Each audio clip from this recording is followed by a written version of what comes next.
This is the Swarm and Shoot Football Show, episode number 13, with me, Manny Matsakis, the head football coach at Defiance College, and Lynn Groll, the publisher of the Black Swamp Football Preview magazine. We feature Defiance College football and everything that influences our program.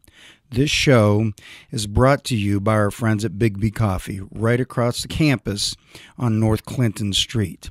Get the finest coffee beverages in Defiance, as well as great pastries, and what I recently found out, fantastic breakfast sandwiches to start your day off and get a pick-me-up in the afternoon, which is what Lynn and I are both doing right now. So here we go to our YouTube watchers. All right, so you see I've got hot latte. What do you have there, Lynn? Frozen latte. You got to match the weather, Coach. Come on. Yeah, well, that's you. I guess you're right. I should learn from the best. All right, so let's delve into last week a little bit and take a look at what's coming up. Yeah, absolutely. Yeah, Manchester 52-21. Seemed like that last drive of kind of the first half really got you going offensively. Was it just a matter of the kids just kind of going out there and playing and maybe not thinking as much on that drive to get going a little bit there? Yeah, I think that was part of it. It took a little while to get in sync, which is the first time I actually felt like we're actually in sync in the last 2 years. So, I mean, there was something that materialized there that was according to plan that finally came to fruition. Yeah, Reggie Washington had a huge drive there for you and got that kind of going with his legs, and I think he had a couple passes in that drive as well. Yeah, he really did, and Reggie had a very a good game to showcase what he's capable of, and that is running our system, and that's really how all this stuff was coming together. So I feel like on all sides of the ball, things started to come across as improvement showing up toward the end of the second quarter, and then throughout the certainly the third quarter we're in a pretty good situation there and challenging. Yeah. What did you talk about at half on Thursday night, Coach? Well, halftime was more about getting our guys to just play within the system we play, not to create situations by freelancing and putting ourselves in a tough situation. So it was more like just play the game the way we practice it, and our practices have been improving a little bit each week, and I think our guys started to trust what they saw, and we were able to make some plays because of that. Yeah, Reggie Washington, 19 carries, 106 yards. Devin Hewitt, 30 carries, 95 yards. So almost two guys with over 100 yards, which is good to see.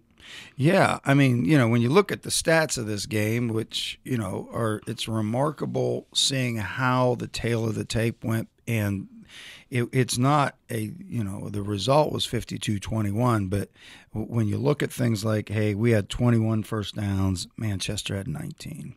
Our total offense was basically the same. We're both one 340, one 350. And then you keep going across the board. We threw for 102, they threw for 58. And then rushing, we rushed for 238 yards, they rushed for 292. And what was really fascinating was our time of possession. We had 10 more minutes than Manchester did, 35 minutes to their 25, pretty much. So, I mean, those are the positive things you look at, which tell us we're making some progress. It's the other side. When you start looking at, you get a punt blocked. You have 4 penalties for 45 yards. They just had 2 for 20. You look at sacks. They didn't give up any sacks. We gave up 4 for 29 yards, and we threw 2 interceptions. And they didn't throw any interceptions. So those errors of turnovers and just misfires on our part basically cost us. Because if it's like any game that statistically it's like this and you lose, it's pretty easy to go back and watch the film. Yeah, you gave them 2-3 touchdowns without them really earning it.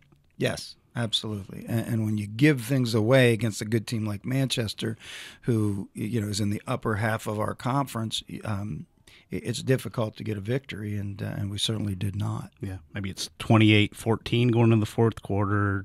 Yeah, it's a couple possession game, and who knows by then, Yeah, could have been, but hey, you got to live and learn, and Some guys did some good things. I thought there was a point in the game where we, after we had scored our third touchdown, we hit an onside kick and recovered it. Right. And you could feel the energy, on the sideline in the stadium that night that certainly warranted, hey, these guys could be improving. Right. Seemed like just from standing on the sidelines, you were a different group, different team in the second half of that game. Yeah, we just the energy and intensity that you guys brought. You could see that, and a lot of it is, I think, up until that point, there were guys just hoping things would work out, and then when they started to figure out, hey, just play within the system, play with a sense of urgency, and good things will happen, and you start stacking one good play after another on all sides of the ball. You have a shot to win the game. Yeah. Donovan Henderson obviously was a load for them, 21 carries, 139 yards, 5 touchdowns. Yeah. What did you maybe see out of your defense, and where do they have to get better here? Well, I mean, one thing is I know they were excited to play and all that throughout different parts of the game, but it's like we just don't start very fast. Every game this year we have put ourselves in a very tough situation because we get behind too much in the first quarter. Then we're just trying to get back in it. So defensively, I think starting fast, pulling the trigger sooner when you see a play and you recognize it and you come up and make the plays. That's what I think the biggest thing is. The other thing is, I thought we're still gassed. I didn't see 11 guys running to the ball when a guy got tackled. The other guys, half of them would run, half would not. So that's just us emphasize that in practice and teach them that you have to play 11-man defense. What's the next step offensively this week for you guys to keep improving? Refine what we do. It's not like, it's one of those things because every play we run can morph into one of 3 different options and literally either running or throwing. 3 different things can happen, and it's just rehearsing the different options we have available to us. So it's footwork. First and foremost. When the footwork comes together, then the game will slow down for our quarterback. Mm-hmm. And it's just we have the kind of offense that is truly a system that if we can just keep emphasizing our individual drills and build them into group and team, then we'll have an opportunity to have a good game in the near future. Like what you saw out of the offensive line? Getting better? Yeah, I did. I like some things that they did. At times they played very well, and then other times there were just misfires. It's like, geez, we had a lineman go downfield on a play. We had a huge explosive play on it, and it wasn't because we were, the big thing with RPOs nowadays, or when you run and then you throw the ball downfield, having linemen downfield is what the other team's always yelling. Well, it only happened one time, and that's because that lineman missed his assignment. And instead of, staying on the line of scrimmage, blocking back, he decides to run down, and I don't know what he was doing. He was going for a walk in the park or something, but it wasn't good because it really hurt our momentum at that point. For those that don't know, kind of explain the RPO and the challenges for an offensive lineman and that kind of a scheme coach. Well, there's a variety of RPO systems out there, and most of them are based off the inside zone, where the offensive line is basically blocking flat down the line and only up to maybe a 3-yard level.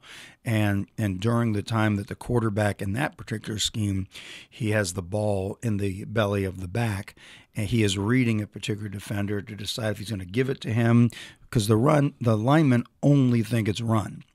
They have no idea. If we pull it and throw it on that particular scheme, they have no idea. But if they get past 3 yards upfield, then it's a lineman downfield, and that can easily be called. So it's more on the quarterback seeing it, making a decision quickly, because he knows linemen are basically going on their tracks and their paths to block.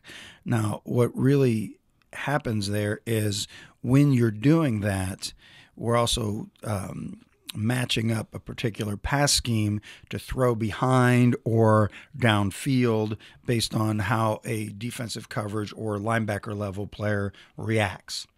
And then, there's one based on the inside zone. There's another series that's based on the power play where you're pulling a lineman up to a backer. That's just as long as he doesn't get too far downfield. Same thing. You're reading somebody there. And then our primary mode of RPO for us is running the triple option. And so we're actually built a little bit more like if you could imagine Army out of the shotgun. Mm-hmm. So our run game would be based on that. And that's a scheme that is in some ways similar to the inside zone scheme, but it adds a few more other elements to it, which could be a pitch man that doesn't come in the other two.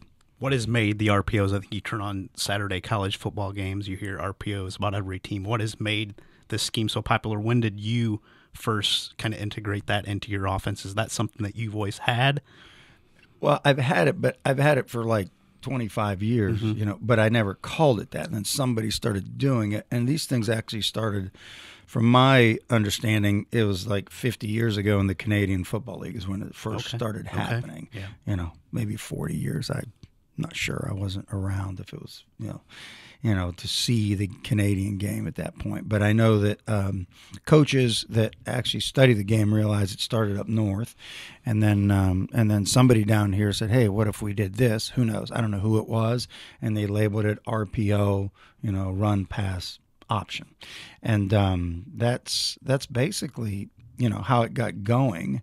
I started doing a little bit more of it at Widener after I'd left the Canadian League, and saw some benefits to it. Chip Kelly made a living on it when he was at Oregon, and so I think it's a really good thing to have in an offense. It puts a tremendous bind on the defense because it blows all the keys. You get run keys, and all of a sudden they're throwing it. But as long as you can coach it properly, and depending on the style, like we'd spoken about, if they're gearing down at appropriate times, they're never really getting downfield, or they get a feel from, hey, the back's got the ball, we're running it, and they start to accelerate based on what they see in front of them and the defender's doing. Yeah, a couple of your option plays really made some big yardage for you. That getting cranked up, getting going a little bit more for Reggie and your backs. Yeah, I thought that was it started to come along as the game was progressing, and everything I am morphing this offense into with that particular attack is based on my understanding of triple option football and some friends that I have out there that have done it and that have sort of talked me through this is what worked for us, but then I have to look at how it would work within the scheme that we run, because there's nobody out there, to my understanding, that is combining the shotgun triple option concepts with the run and shoot. Mm-hmm. That is different. Hawaii does some RPOs with the run and shoot, but we've chosen to do it this way because we just think the bind it puts on people is different than anything else they see. It's a very attack mode, which we want to be physical when we play the game. I think it also prepares our defense because they have to start dealing with things, team-oriented defenses and so forth. Have to understand the big picture of what's going on and not put themselves in a bind. Yep. What's your focus this week for a game down in Anderson on Saturday? It's improvement in practice. I think number one is starting fast. We talked to our team on Sunday about this. We had our team meeting and explained to them, that there's a few things we've got to get taken care of immediately, and number one is starting fast. We have to start fast in our day-to-day life. We need to wake up out of bed fast. We need to lift weights, get to the weight room when we lift in the morning fast. We need to be on time, ready to go and prepared. So starting fast is important, and it's a way that is basically has to come from our coaching staff to the players, and the players have to buy in that's how this is going to work. Right. More than just talking about it throughout the week. Yeah. That's what you kind of practice and do throughout your game week. Exactly. And it's a little different than some places. They go, oh, we want to play fast. Well, playing fast and starting fast are two totally different things. Playing fast is you snap the ball as soon as you can, like a lot of these air raid teams do. But starting fast is different. Starting fast is knowing what you're doing before you do it, having a really solid plan and checklists and preparations in what you're doing as a coaching staff, that also the players start to buy in and do that themselves. Mm-hmm. It's like going to class ready, prepared, not, I came to class and I don't have my pen. Well, you're not about to start fast if you don't have your pen, or you're not alert enough. Those are things that come to play when you want to start fast. And I think us starting fast will build momentum throughout a game. And then you have the other issue that arises when you start learning to start fast, and that is finishing. Mm-hmm. Yeah. And, Mike Leach dealt with that last week when he played UCLA. He was up 32. Up 32 points, lost it by 3 to Chip Kelly. And I understand that, because he starts fast, but then they took things for granted and didn't finish. So, there's such a dichotomy to coaching football that is right there. You've got to still pay attention to details and execute your game plan for 60 minutes. Yeah.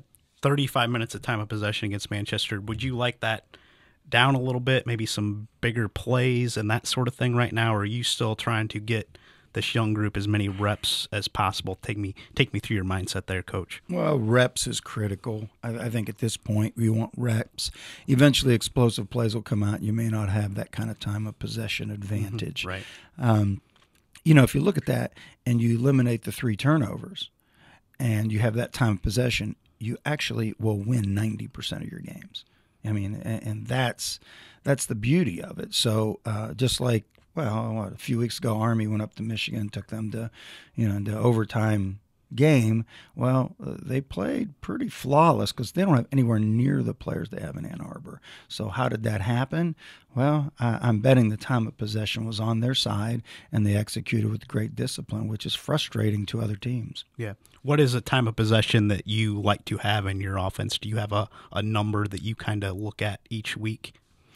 I think the key is if you're plus 5 minutes of your opponent, mm-hmm. you're controlling the game. Mm-hmm. Now, I've had other, when I was in Emporia State, we rarely won the time of possession, and we were a great football team. I mean, we were a top 10 ranked Division II team, but we had explosive plays. We had, Brian Shea, who's a all-time leading rusher in college football history, his senior year, when he finished, he had, my God, I think he had 12, 15 games in his career of 300 yards rushing. So, he'd pop one, he'd go 70 yards. Well, that drive lasted however long it takes to run 70 yards, Yeah. Not very long. So we'll take those. We're just not at that point yet. But, I think when you're in the formative stages of building with a program like this, then that's really important to get the plays like we talked about, plus 5 minutes. You're controlling the game, and as long as you're not turning the ball over and or losing it in the kicking game, then you have a great opportunity to come out victorious. Yeah. Give me your thoughts on Anderson and what you'll see down there on Saturday. Well, I think Anderson is like a year ahead of where we are based on what I understood last year in pregame talking to their coach. His reclamation project was such that he came in and he basically kicked off a lot of guys on the team. It wasn't even I got to retain him. These guys don't fit, out of here. So that's how he did it. I don't have that luxury or do what I want to do with our players, but he handled it that way and had a fresh start. So he was a year ahead of us in building his classes up and retaining them with the type of players he wanted. So, they beat us last year, and they did beat us without question. And I think now he had another recruiting class this offseason. So I would say that they're more improved, and they start off the season 2-0. Right. And they had a tough game last week against Mount St. Joe. And I just think that it was a physical mismatch because Mount is I believe, the most physical team in our conference. Right. Always kind of have been, yeah. Yep. Before I let you go, commend you and your staff, Kirsty Mack, Ryan Mack, on what they did for the Swarm and Shoot Lottery on Saturday. That was a great event. There's a lot of some alumni came back and got to talk to some guys that I covered, 10, 15 years ago, and it was a great 3 days. Yeah, it was, and it's a blur. It's like as every day was starting, I kept thinking, oh boy, what's next? What's next? It's like I couldn't take a weekend. Normally you would have a little time to regroup, recover, recharge. There was no recharging. It was just go full speed ahead. And I give our coaches a lot of credit for helping put all this stuff together. I think the people in our community and fans coast to coast and in Canada supported all the things that we do. So that was fantastic. We enjoyed it. And then, after everything was over Saturday night, we got going and started prepping for Anderson. Yeah, sounds good. Good luck again this week. We'll be watching on Saturday. Thanks, Coach. Well, I appreciate it. Thanks a lot. And for our listeners out there, hey, if you're listening to this podcast, make sure to subscribe in iTunes. Give us a 5-star rating, which most people are, and then comment on the show. If you're watching this on YouTube and you can see us out here, basically subscribe to our YouTube channel. Hit the bell on the side there. You can get notifications every time a new show comes up. Feel free to comment below on this specific episode. And if you got some questions, Lynn and I can always address those in the next episode. And then finally, there is a website, swarmandshoot.com, which actually merges the podcast and the YouTube channel along with some other news where we do write some human interest stories on there. And Lynn has been a guest to write on that as well. So I think it's a fun way to give our fans their website that is basically run by the college. So, thanks for everything out there, and I look forward to this weekend and playing it in Indiana once again against Anderson.